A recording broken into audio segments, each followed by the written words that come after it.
We're trying to raise suicide awareness.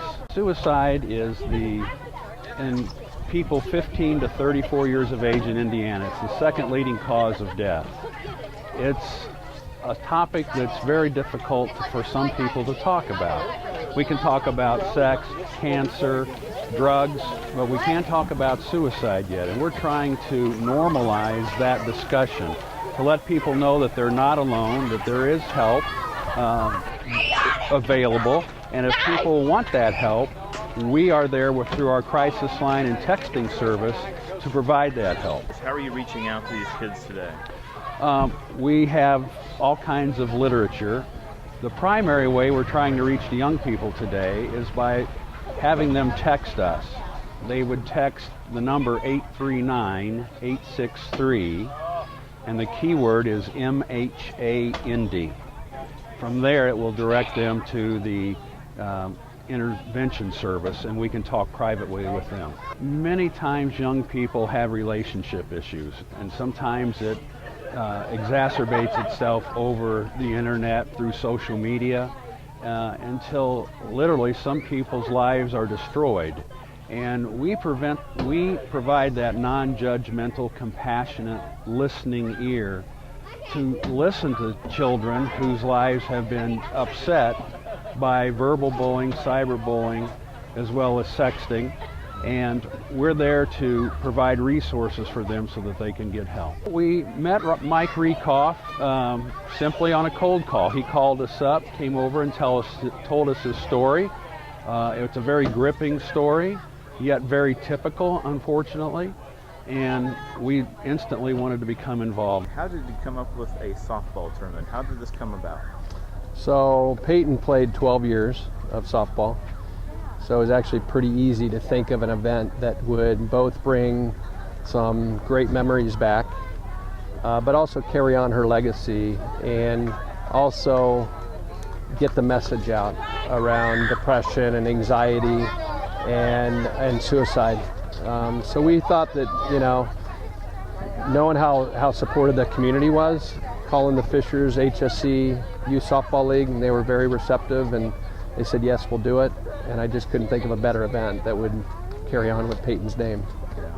And what's been the reception today so far? I know you've probably bumped into a lot of friends. I see a lot of Peyton, Peyton t-shirts. Yep. I mean, getting a good response today? Very good. Yeah, we probably have, at least by the end of the tournament, we'll probably have 80 volunteers that'll come out and support the family, support Peyton, support the tournament. And we got the shirts so that people could recognize who those volunteers were.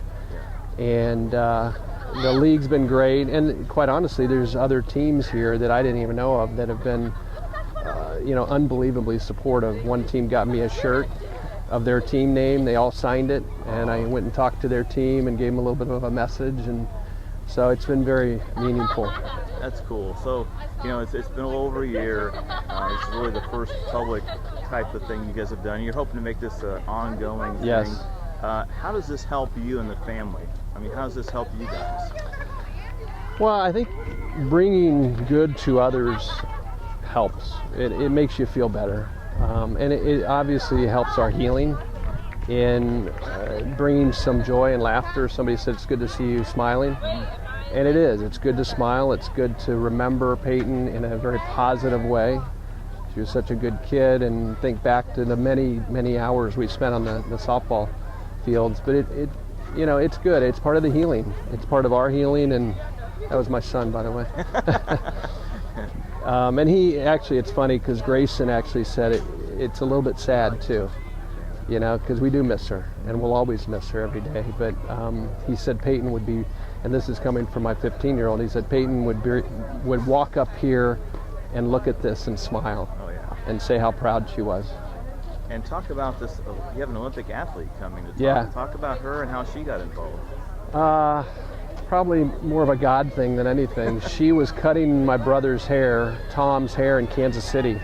And Tom just walked in and asked, I'll just take whoever's next. And as they're cutting, they're talking about Peyton and softball and the softball tournament. She said, hey, I'm gold medalist. You want my help? And I sent her an email, and she called me, and she said, I will be there. What do you see yourself doing going forward? How is this, I see you kind of catapulting yourself forward to almost be a spokesperson or help rally the cause. I mean, do you see that as your new kind of calling? Yeah, it's a little humbling. I kind of look at them and say, you're inspiring me, and I do think Peyton's spirit is living within me and pushing me to do this. And she's telling me, Dad, go make a difference, go help others that aren't able to help themselves. And so yeah, it is a passion. I feel like some of it is my revenge towards suicide and depression. I'm attacking it and head on, especially with youth. And that's why this is so important, to get 500 kids that have in that prime age group between 10 and 18 to understand that it's a real disease, just like cancer, just like diabetes, just like heart disease. It's a real disease. It's just very hard to diagnose. We're a private practice counseling agency, and we work primarily with children and adolescents and their families. So we try to service any sort of mental health needs or testing that children need in regards to mental health issues. Last spring, Mr. Riekhof asked me to join the team of working in the schools and trying to help inform families and broaden awareness for suicide prevention. We have a real heart for that because we tend to deal with it on the other end, processing with kids who've been affected by it or families who are struggling with depression symptoms.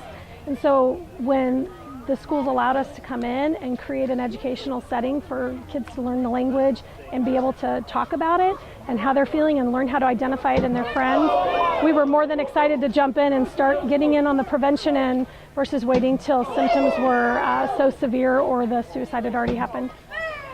How big of a problem is it? Is it growing? I mean, it's out in the suburbs. We're in Hamilton Southeast, and you think kids have nothing to worry about. How big of a problem is it in Hamilton County? Suicide is the result of severe depression, and the depression has been around for a long time, and it doesn't discriminate based on socioeconomic status, and it is here and it is everywhere. And so I think in Hamilton County, we feel like because we have good school systems and good support that we don't have depression, but we do. And I think it's important that we give the kids a language to talk about it and have the services available when they need it. And so what are you doing here today? I see this cornhole stuff going on. I mean, what are you trying to just get kids involved and today kids? We have a couple of goals today to get information out to parents about what symptoms look like. So we have a checklist that has anxiety symptoms, depression symptoms. We also want to educate them about the myths and facts of suicide. So we have some information about that. And then the cornhole is to help kids realize that counselors aren't as weird as they might think we are. We have a little bit. So we just want them to realize we're just normal people, that if their parents do decide to bring them in to talk to us, we'll throw cornhole if we need to, whatever you need to do to feel comfortable talking about how you're feeling. I'm just so glad that I can be a part of today. This is really, really a special thing for me to be here because it's more than just about softball. This is about remembering a special girl who loved this sport, and this was her happy place. Really, it's more than just how to hit a ball or how to field a ball or how to pitch a ball. It's really more about the life lessons that you learn through sports. And the things that I have learned along the way that I applied to softball not only made me successful in softball, but in life.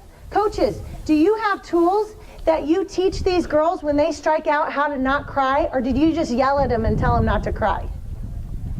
Have you given these emotional creatures right here, have you given them any tools to deal with failure? These tools that you could teach them, they'll use in their life. They'll use with their friends at school. You have more influence on these girls' life than you will ever know.